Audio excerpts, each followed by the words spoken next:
अरे अभिषेक, तू ऑफिस में होता है और तेरी बेबी तुझे फ़ोन करती रहती है हर वक्त। ऐसी भी क्या बातें होती हैं जो तुझे हर वक्त फ़ोन करती रहती है? दिन में कई बार उसका फ़ोन आ जाता है।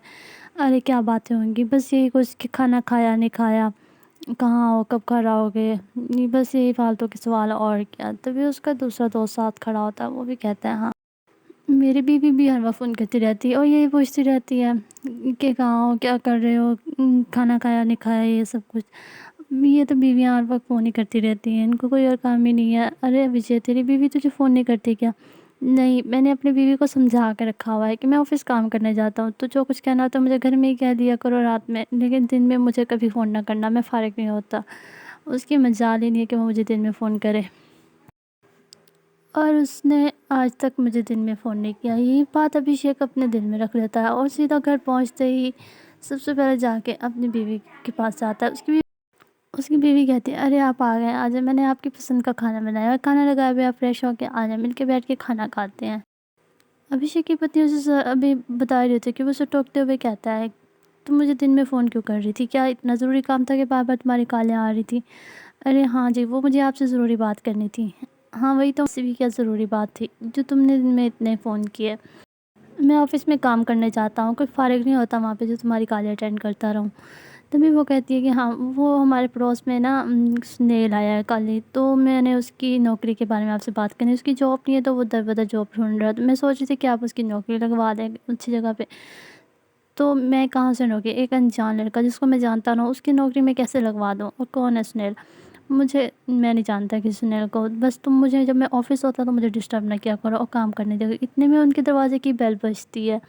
जैसे ही रेखा दरवाज़े पे जाती है तो आगे ही स्नेल खड़ा होता है, जिसके हाथ में मिठाई का डब्बा होता है। वो आगे कह रहा होता है, अरे रेखा जी, ये ले मैं आपके लिए मिठाई लेके, मैं आपसे जॉब के बारे में कह रहा था ना, तो मेरी जॉब लग गई अच्छी जगह पे। तभी वो कहती है कि हाँ, अभी मैं इनसे आपके बारे में ही बात कर रही थी। तभी वो अपनी पति का उसे बता ही रही होती है कि उसका पति सुनैर की तरफ देखता है और मुँह फेर के चला जाता है और उसको सीधी तरह से बात भी नहीं करता उसे। ये सब देख के सुनैर को थोड़ा-सा बुरा लगता है, लेकिन वो फिर भी उसे मिठाई का डब्बा दे के वापस चला जाता है अपने घर के लिए। इस तरह से रेखा भी उसको फ़ोन करना दिन में बंद कर देती है। वो सारा दिन घर में, उसका पति ऑफ़िस में बिज़ी रहता है और वो सारा दिन घर में होती है और कभी-कभार वो स्नेल को अपने घर बुला लेती होती है। वो दोनों बहुत अच्छे दोस्त होते हैं और बस वो उसके साथ भी गपशप लगा लेती है। कभी-कभार उसको, जब भी दोनों अकेले होते तो एक-दूसरे के साथ आ जाते। अरे! आपने तो कहा था कि खाना आपने अपने पति के लिए बनाया है, तो वो कहाँ है? आपने तो उसकी पसंद का खाना बनाया और वो नज़र ही नहीं आ रहे। हाँ, वो उनको किसी काम से बाहर जाना पड़ा है ज़रूरी, तो इसलिए मैंने कहा कि इतना सारा ज़्यादा खाना है, मैं अकेले कैसे खाऊँगी? इसलिए मैंने आपको बुला लिया। तभी वो बात को बदलते हुए उसकी तरफ खाना बढ़ाती है और कहती है, "ये ले खाएँ खाना आप, मैं अभी आपके लिए और लेके आती हूँ रायता।" सुनील खाना खाने लग जाता है बैठ के और रेखा वहाँ से उठ के किचन में जाती है। और भी कुछ देर के बाद स्नेहा अपने घर चला जाता है, रेखा अपने कमरे में आ जाती है। इसी तरह से अब ये हर वक़्त ही ऑफ़िस में रहता और रात को देर-देर से वापस आता है। एक दिन रेखा स्नेहा को लेके मार्केट गई हुई थी शॉपिंग करने के लिए, तभी वहाँ पे उसको विजय ने देख लिया, जो कि अभय का दोस्त था।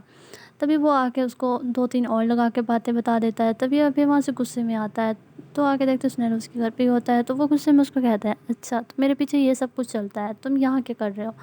अभी के अभी चले जाओ मेरे घर से। अरे नहीं, ऐसी कोई बात नहीं है, आप गलत समझ रहे हैं, ये सिर्फ़ मेरा अच्छा दोस्त है। इसके घर में दूध ख़त्म हो गया था, मैंने चाय बना ली, इसको बुला लिया, हम साथ बैठ के चाय पी रहे थे। तभी अभी उसको कहता है कि चले जाओ यहाँ से तुम। वो गुस्से में उसको जाने का कहता है, वो उठ के चला जाता है।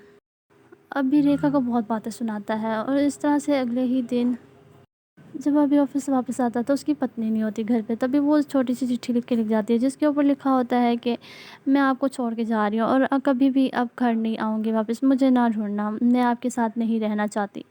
तो वो उसको गुस्सा आ जाता है और कहता है, मेरा शक सही था, देखा ये दोनों भाग गए हैं। उसको गुस्सा गुस्सा बहुत आया होता है। वो उठ के स्नेल के घर जाता है, कहता है ज़रूर वहीं होगी। अभी जैसे ही स्नेल के घर जाता है तो वहाँ पे भी ताला लगा होता है। कहता है, देखा मेरा शक सही था, ये दोनों भाग गए हैं। तभी उसको बहुत गुस्सा आता है स्नेल पे और वो इधर-उधर स्नेल को देखने लग जाता है और वो फ़ोन भी मिलाता है। अभिषेक अपने दोस्त विजय को फ़ोन करता है और उसे बुलाता है और वो उसको सारा कुछ बताता है कि उसने उसकी बीवी के साथ भाग गया है कहीं। तो वो कहता है देखा मेरा शक सही था, मैंने तुम्हें बिल्कुल ठीक कहा था कि इन दोनों का चक्कर चल रहा है आपस में, तुमने मेरी बात को सीरियस नहीं लिया था। तभी अभिषेक उसको कहता है अच्छा तो अभी हमें इन दोनों को ढूँढना होगा, अब मैं सुनैर को ज़िंदा नहीं छोड़ूँगा, एक दफ़ा मुझे मिल जाए वो मेरी बीवी, उसकी हिम्मत कैसे हुई मेरी बीवी के साथ जाने की। तभी वो दोनों वहाँ पे खड़े होते हैं कि अचानक से वहाँ सुनील एक और लड़की के साथ आ रहा होता है। जैसे ही वो किसी और लड़की के साथ आ रहा होता है तो अभी उसका गिरबान पकड़ लेता है और उससे पूछता है कहाँ है मेरी बीवी, बता तो उसने उसको कहाँ छोड़ के आए हो। मुझे यही शक था कि तुम दोनों का चक्कर चल रहा है। तो भी वो लड़की बोलती है कि अरे नहीं भाई, हमारी तो शादी होने वाली है कुछ दिनों के बाद, आप ऐसे कैसे कह सकते हैं, ये ऐसे बिल्कुल भी नहीं है।